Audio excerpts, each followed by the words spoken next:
Welcome to Hanging at the Hangar Bar. I'm Scott. I'm Candice. I'm Lariah. And I'm Lacey. Grab a drink and come hang with us at the Hangar Bar.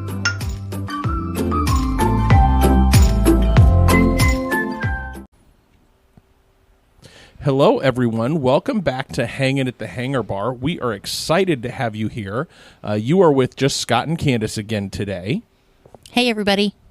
We hope you're doing well. And today, we are breaking some of the Hanging at the Hangar Bar rules a little bit. When we went into this, we said we are not going to be a news podcast, and we are not going to be a reacting to news podcast. But we are so excited we can't help it. And in the Disney sphere, this is big. Big. Yeah, this is a huge day in the day of Disney. Well, when you're listening to this, this will be a huge day after a huge day in the Disney universe. So Candice and I just spent a little bit of time watching the live stream of the Disney Parks panel at D23 out in Anaheim that's been going on this entire week. And we just wanted to share with you some of the things that we're most excited about, some of the things that we're meh about, and maybe just share some opinions along the way. So we're not probably going to remember to talk about everything. So if you also watched the live stream, or if you happen to be at D23, don't come at us if we missed a couple things. We're talking about the things that we're excited about. So that's where we're going to get this one kicked off. So Candice, I'm going to let you go first. What do you want to call out first, or how do you want to start this conversation? Okay, well, it seems to me like we've mentioned before in our podcast that nothing that happens at Disney is a coincidence to anything else. Very true. Like everything is it seems to be like a prototype or a test ground or something for something that's coming in the future. And I think with some of the announcements at D23 today in the Disney parks and experiences and products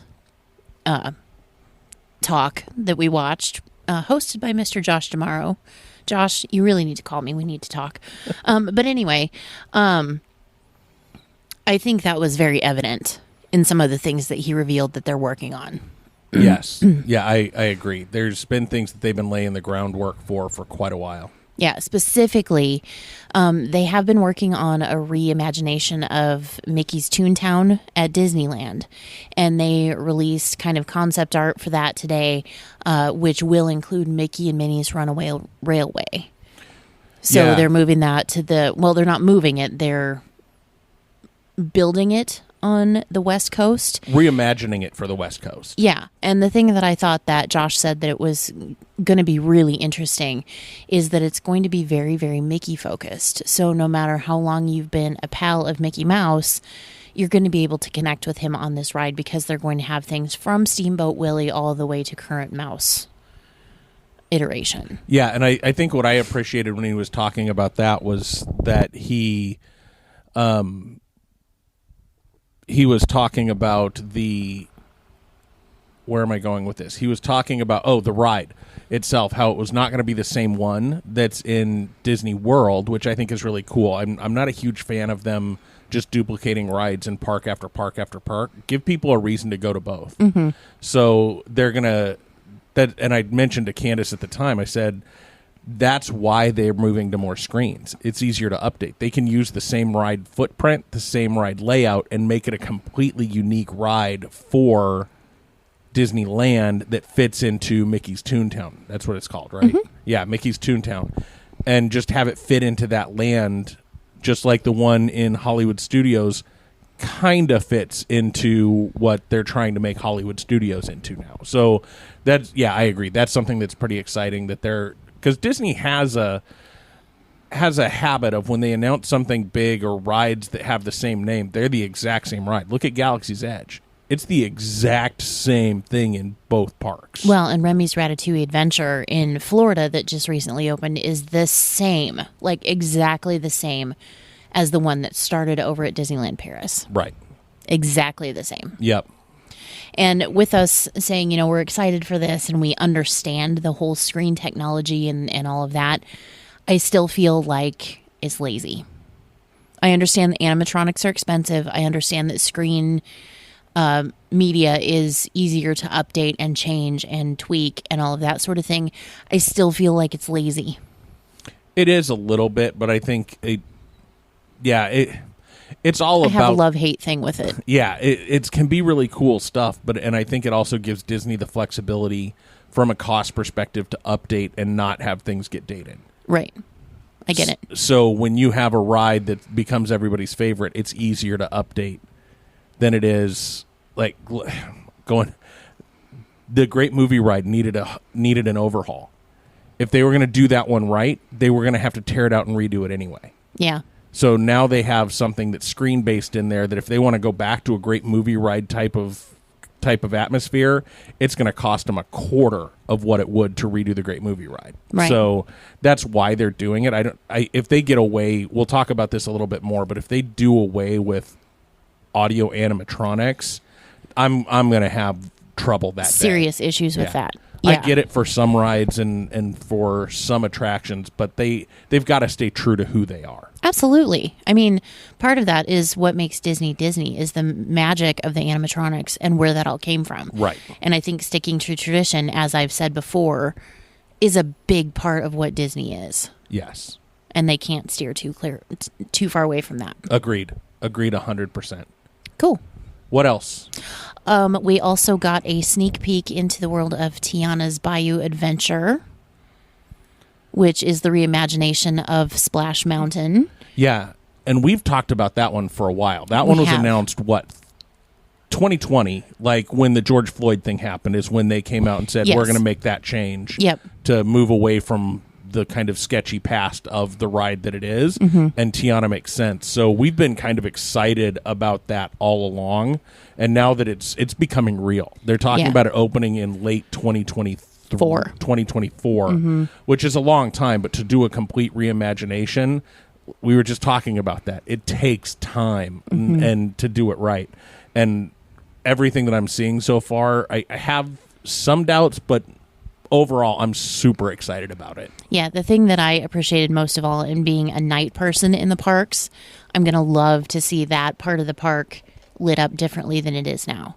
They showed the concept art for what the ride is going to look like at night, and it just looks amazing. Yeah.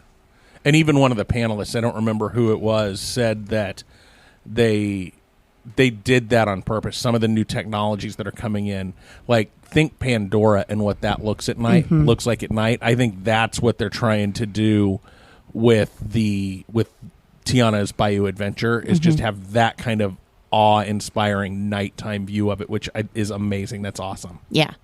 And they announced some of the voices for Tiana is going to be Anika Noni Rose, who played Tiana in the movie. Jennifer Lewis is coming back as Mama Odie. Yep. And I do believe that Naveen and Lewis are the same voices as well as the movie. So I'm really looking forward to seeing what happens with that ride. And that's the one where I said we'd come back to it in a minute with the audio animatronics.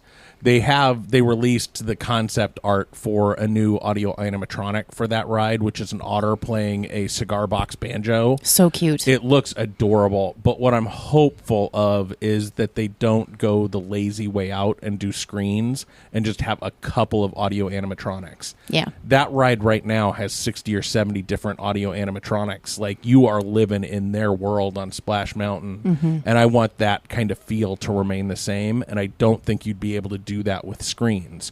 However, Candice and I both kind of rolled our eyes when they said it, because they were talking about, and we'll bring the newest projection technology or something into the ride as well, and we're like, they're gonna do it all screens. But what looked really cool is they showed concept of a mist. So like, you think out at Disneyland, the Phantasmic show. And I think the one in Disney World does this too. Well, World of Color does it as well. Yeah, World of Color, where they just have water. But think about your Louisiana Bayou, early morning, late at night, fog. They're going to be able to do what I think is probably going to be projections into that fog and give it some depth of field. So I think that could be really Ray's cool. family. Yeah, they could have the fireflies flying around. There's so much that they can do with projections. I just hope they don't go too heavy-handed with that. And they still haven't released what the song is going to be, Climbing Up the Hill. the overall story of what I think Tiana's Bayou Adventure is going to be, I think it's going to be an interesting story, but the music is going to make it, and they still haven't released any teasers to what kind of music they're going to have. Right. Like, how are they going to build the suspense to that drop? Or is it going to be a really slow party dancing up to the top before it drops you over with some sort of other kind of dig a little deeper type song? But the way they do that today is so cool that you have the buzzards, you have, like, you get nervous when you're getting up to As the top you should. of that That's hill. a huge drop. Yeah. And so when you get up there, you have that drop down into the zippity doo dah. They've got to maintain that kind of feel into that drop and then the next part of the ride. Right. So I trust Imagineering. After 70 years, you probably should. Right. I trust Imagineering. I don't necessarily always trust the executives with the pocketbook, though. Right. Which is why, Josh, tomorrow you need to call me. As a stockholder, my voice needs to be heard. And he's going to say, do you have the $4 million to build that next audio animatronic for us? And you will say, nope. No, I do not. Okay, so I think I just stole all your thunder from the Tiana's Bayou Adventure. What were you saying? No, I think leading into that with something that we both noticed during the entire presentation and voices being heard and that kind of thing. Disney is listening. And as crabby as I specifically got when they took Happily Ever After away to do Enchantment for the 50th anniversary, now they've got a new iteration of Enchantment, or the opening of, and end, I guess, because Mickey's in the end. But they have a new iteration of Enchantment that brings Walt into it where he should have been in the first place. They're listening. And I think it's really cool because I had a really good thought and it just flew out of my head about them listening. Oh, Happily Ever After. Blah, blah. Please edit that out. That was terrible. I may not, because I love those little moments. It makes us feel real. Happily Ever After is coming back, y'all. Yeah. I am so excited. I don't know. I like Happily Ever After. I haven't seen Enchantment live and in person, but when they added Walt and Mickey to it, I thought that made it such a fantastic show. And I'm going to be just as disappointed to see that leave as I am to see Happily Ever After come back. But what if they integrate that now that they know that they can change a show without having to redo the whole thing? What if they bring Walt and Mickey into Happily Ever After? Yeah, that would be cool.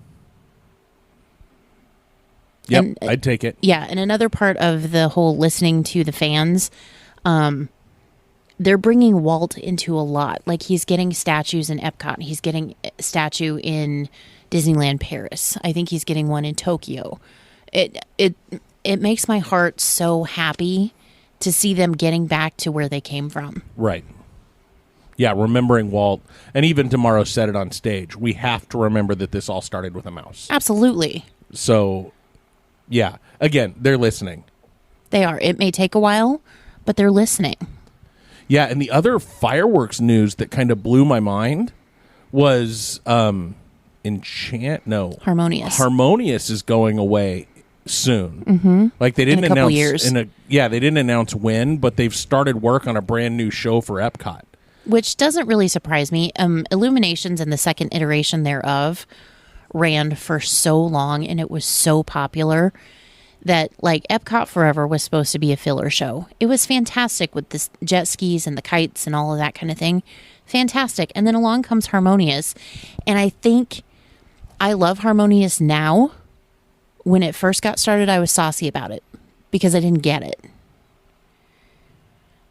But I think they're trying to chase that Illuminations popularity and that Illuminations love. And I don't know how they're going to figure out to do it. I don't think they will with the immovable barges in the lagoon. Those may have to go away. Shoot. Do you know how much money they spent to put those in there? Do you know how much money it takes to get into one of those parks for a single person on a day? Yeah, but still. I know. I know. But they were also supposed to be fountains. Yeah, and they turn them on as fountains every now and then, but they're still kind of eyesores out in the middle of the lagoon. But yeah, so new fireworks, what else? the thing that I am probably, well, I don't know about most excited, but I am very, very excited.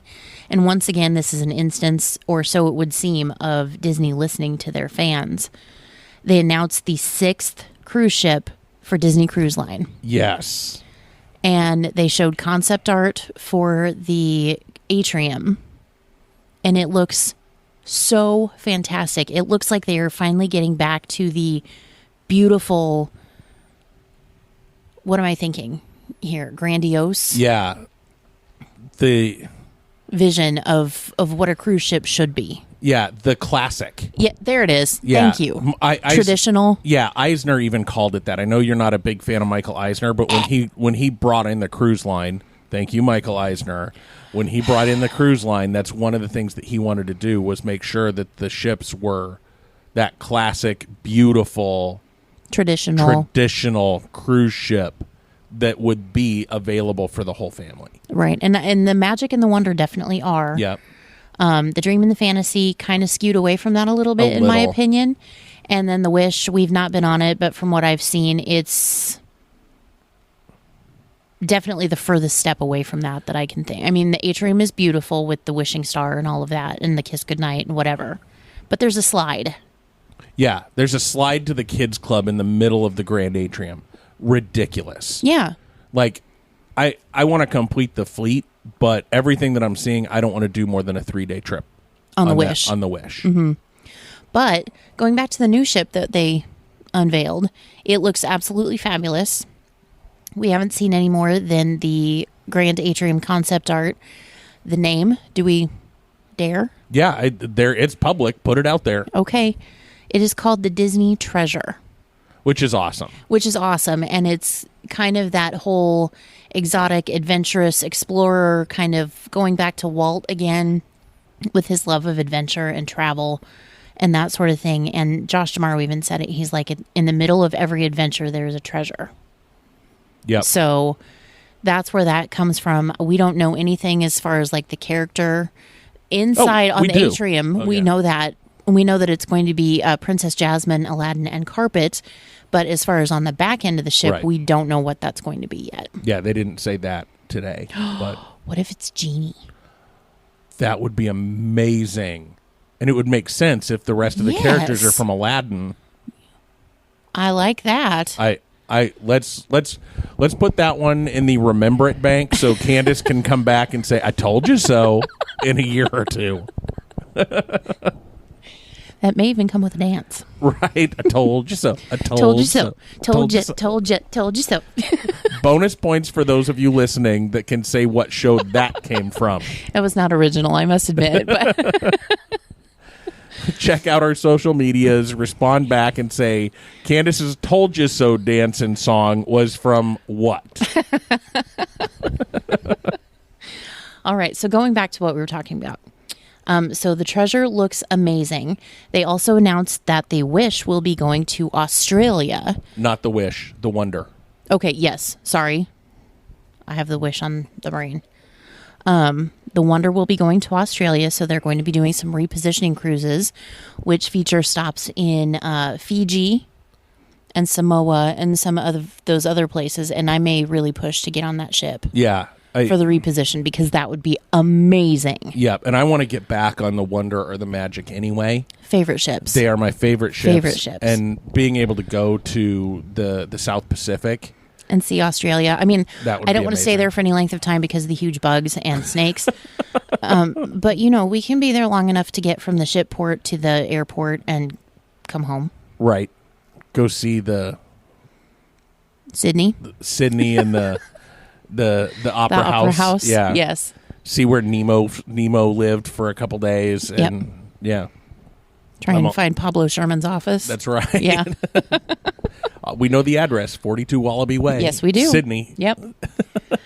Okay, so other announcements that we're super duper excited about. They announced that there will be some reimagination coming into Animal Kingdom. Yes, that's right. Walk us through what they said. Okay, so they are talking about a reimagination for the beloved Dino Land, which I think is going to be a pretty popular choice, except for maybe a few. I mean, dinosaurs over there. It's one of the few attractions in the park where you can actually ride on something. I've not been on it because it's loud and scary and there's big dinosaurs. And I've heard you need a chiropractic adjustment when you get off of it. And if you've been listening to the podcast for any length of time, you know those are not my rides. But last time we were over there, besides your adventure with Scrooge McDuck, Right. It felt tired to me. It did, yes. The story behind it is cute and classic and quintessentially Disney, because you kind of got to know if you know. Does that make sense? It does. Okay.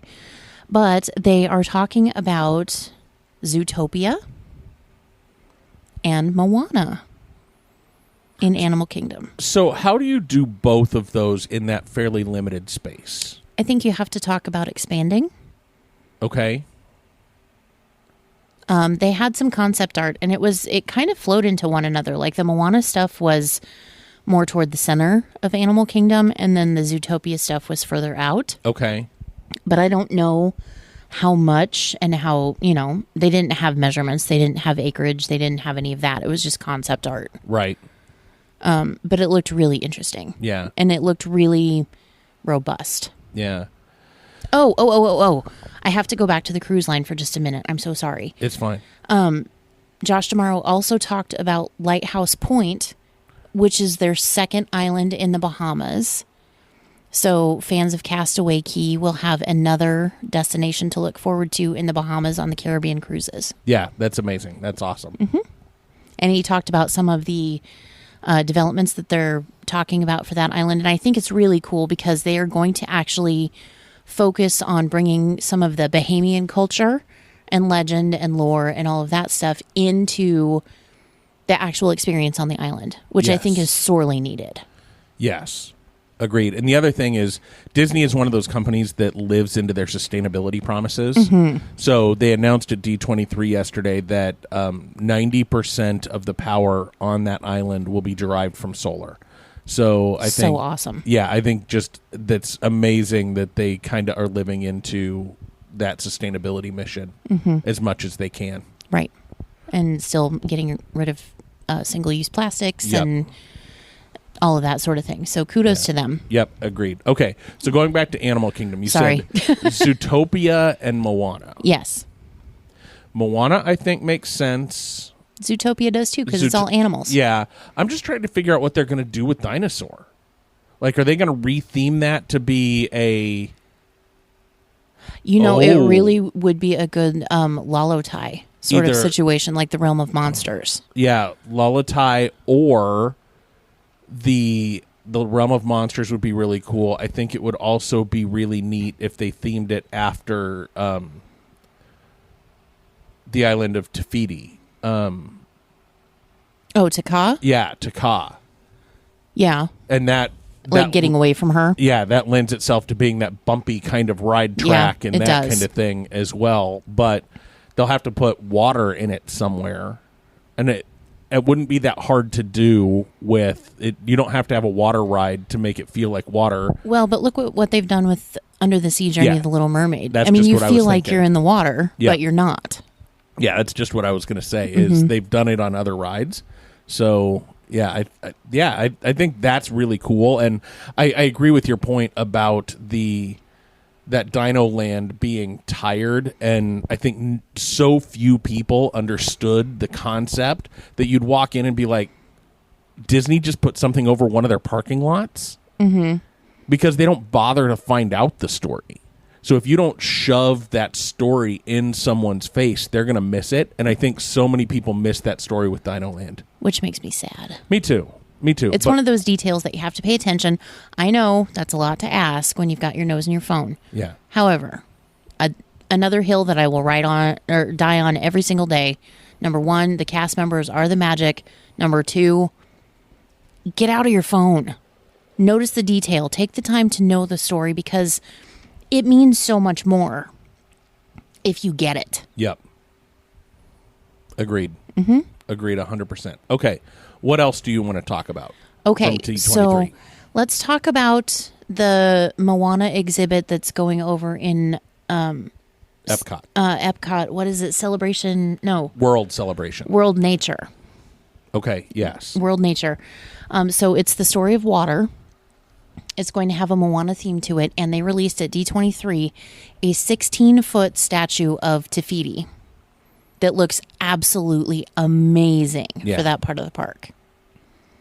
And I can't wait to see it, but they said that it won't be ready until 2024. Yeah, that sort of blew my mind. They were talking about all of the things in that part of Epcot. That feels like it's been under construction forever. Because it has.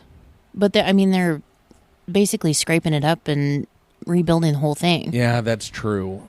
It just... I know. When you look at how long it took them to do Tron and how long it's taken them to do the middle of Epcot, I'm just like, goodness gracious, hire a couple more construction workers. They did actually announce when Tron is going to be opening, though. Yeah, spring of 2023. Yeah, so just about 6 months. We finally have a date on that. Yeah, well, as close a date as Disney will give you. Right, it could change. Right.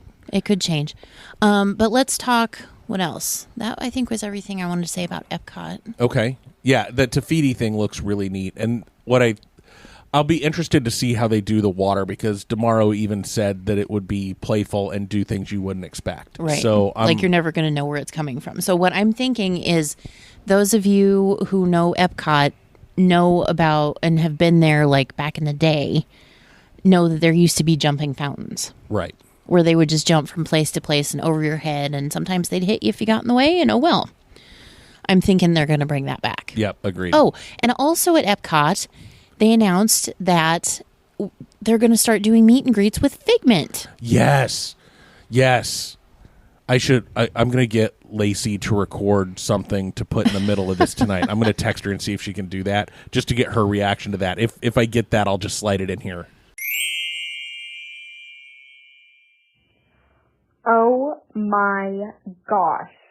You know, this is something that I honestly have never thought about. And which is so weird, because Figment is one of my all-time favorite Disney park characters. And I just can't believe, A, that I've never thought of this, and B, that it just is now just being like a thing, like that they just thought of this. Because I feel like so many people love Figment so much. I mean, he's so cute, so funny. He's such a lovable character, and oh my gosh, being able to do a meet and greet with Figment just excites me so freaking much. So, yeah, the next time we go, I will stand in line all day just to meet Figment.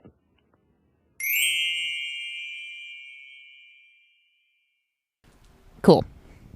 Because, yeah, her of all of us, she's the biggest Figment fan. Yes, definitely. And was it Tokyo that is doing the Big Hero 6 land? I didn't pay that close of attention to it, and it was... Yeah, when they went to the overseas one, I went out to mow the yard. But yeah, they're developing some sort of Big Hero 6 situation in one of the parks. We don't exactly know where it is, so sorry, but it's coming. Yeah. Okay, so where are we at? Magic Kingdom? Are we ready to do that? Yeah, let's jump into that one. Okay. So when they were talking about Magic Kingdom, they announced the opening day or opening time period for Tron, like we said. It looks really cool. Josh DeMauro did take a spin on it and had video from that, and it looks pretty cool. The vehicles look a lot like the vehicles on Flights of Passage. So I think they're going to be somewhat size restrictive. I can't say that for sure because I don't know. Yeah. But just the way that he was kind of bent over, that sounded terrible. Yeah, it didn't look like it was necessarily poo-sized people friendly. They usually do a pretty good job of that, but I think because Tron, the first version of that is in Tokyo. Yeah. And it is not poo-sized friendly in Tokyo, but typically the Japanese audience is smaller than the American audience. True. So I'm sure they took some of that into account. Hopefully. But yeah, it looks like a cool ride. Like if you think about Tron the movie, whether you're talking about the 1980s version or the more recent version, it's the Tron light cycles. It looks really cool, and if you're a thrill ride person, you should be excited about it. It looks like a ton of fun. Yeah. So anyway, they were also imagining, and this is going to be, they didn't have dates on this at all. It was just, they had concept art for it. So, they've been talking about it for a while, but they didn't have any sort of estimate on when it was going to be done, started, whatever. But they were talking about adventure and what happens beyond Big Thunder Mountain.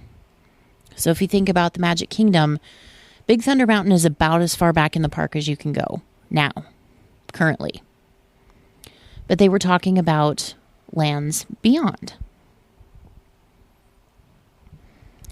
And they brought out concept art for Santa Cecilia, which is Miguel's hometown from Coco.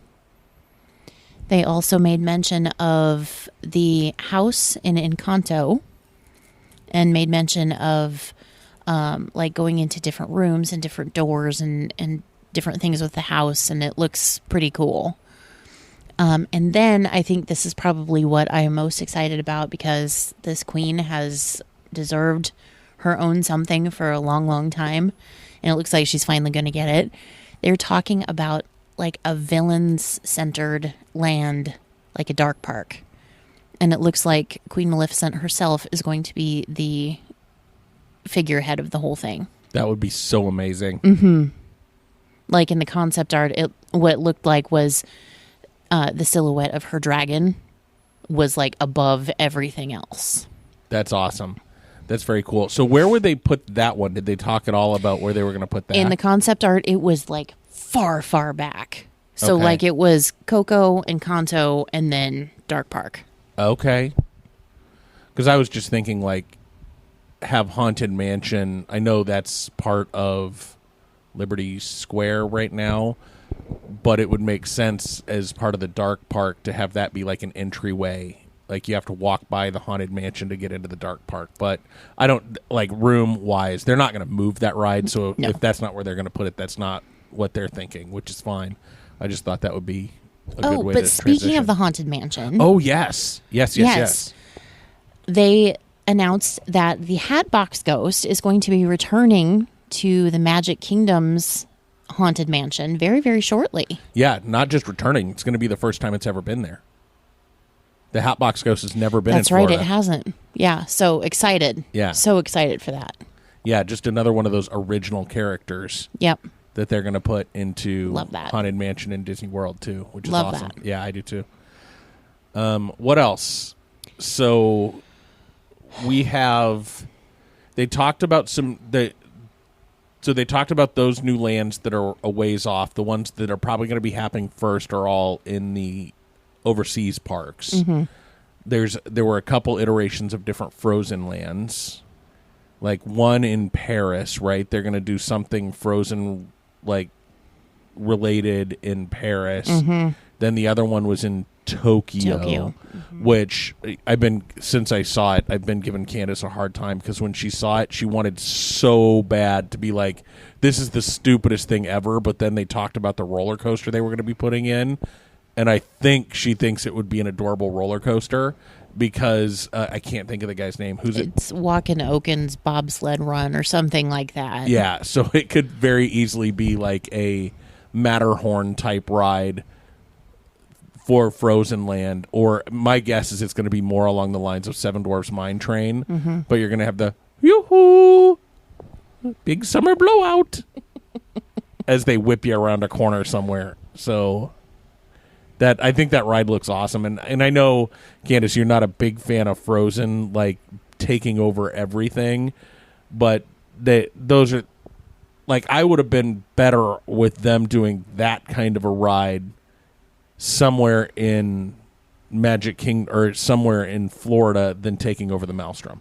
If they're going to do it, dedicate a land to it. I've been saying that the whole time. Yeah. Make an entire freaking park. I don't care. Just get it out of where it doesn't belong. Oh, that's too funny. Okay. So D23, anything else that you want to talk about that you watched or witnessed today during the live stream of the D23 event? They did make mention that we're coming up on the 100th anniversary of the Walt Disney Company, which is hard to believe, but oh so amazing. Yeah. And they are focusing their celebrations primarily in California, which I think is very appropriate, since that was where Walt walked and where he got his, where the company really got started. I think it's completely appropriate. Agreed, 100%. It just makes sense to have everything park related that they're doing kind of be centered around things in Anaheim, because that's where Walt Disney Company started. Walt started some other companies in Kansas City and that kind of thing, but he and Roy started Walt Disney Company in Anaheim. Right. And also, just my brain is all over the place with this today, but you may remember back in April, we took a pilgrimage, if you will, to Marceline, Missouri, and went to the Walt Disney Hometown Museum. And there were representatives from the Hometown Museum at the D23 Expo, including our dear friend Inez. And it was so good to see her in social media posts and everything like that. She's the most adorable person ever. Yes, agreed.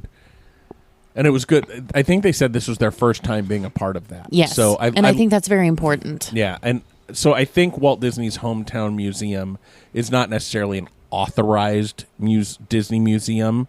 Like, it's not like Disney's not coming in telling them they can't in anything, but it's also like not a Disney family owned museum. It's not like a Retlaw owned museum. It's the city of Marceline put together the Walt Disney Hometown Museum because it is Marceline.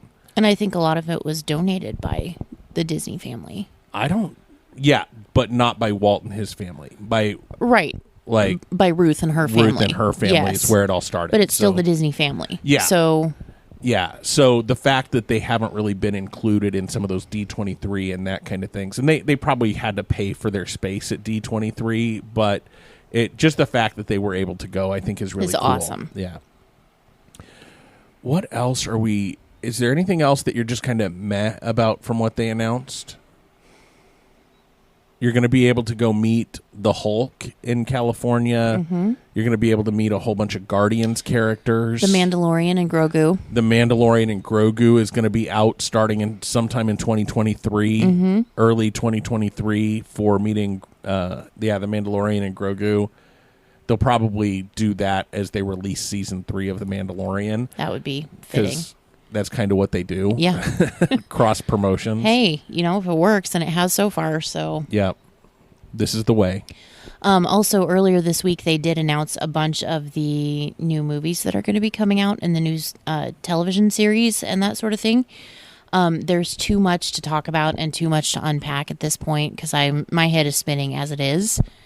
But it looks like there's going to be a lot of good stuff coming down the chain. Agreed. Okay, so let's end this one here. We've talked about the things that we're really excited about. At some point in the future, we may get more into the things that we want to be snarky about or that we're just meh about. But for now, we're excited. Like, these D23 events are meant to get people excited about the future, and it did its job. Mm-hmm. I'm excited about everything that they kind of showed and what they're doing, and just overall, I like the direction that they're heading. And honestly, aside from a football game, I can't think of the last time that I actually clapped at the TV. Right. And she did that multiple times today while watching D23 live. So that's what I do. The Parks panel did its job. Okay, so thank you so much for listening into this one. Again, we're not going to do a whole lot of this news and reaction to news stuff. That's not what we want to be. But this is a big weekend in the Disney universe, as we mentioned, and we'd be remiss if we didn't talk about it. And we're so excited about it, and it's going to affect vacation plans for the future. So we wanted to share it with you. And if you hadn't had the chance to watch or weren't paying attention, which there's a lot going on in the world right now, so. I wouldn't blame you at all, but we wanted to share, and we're excited. Yeah. And remember, there's a great, big, beautiful tomorrow. And we'll see you real soon. Bye-bye.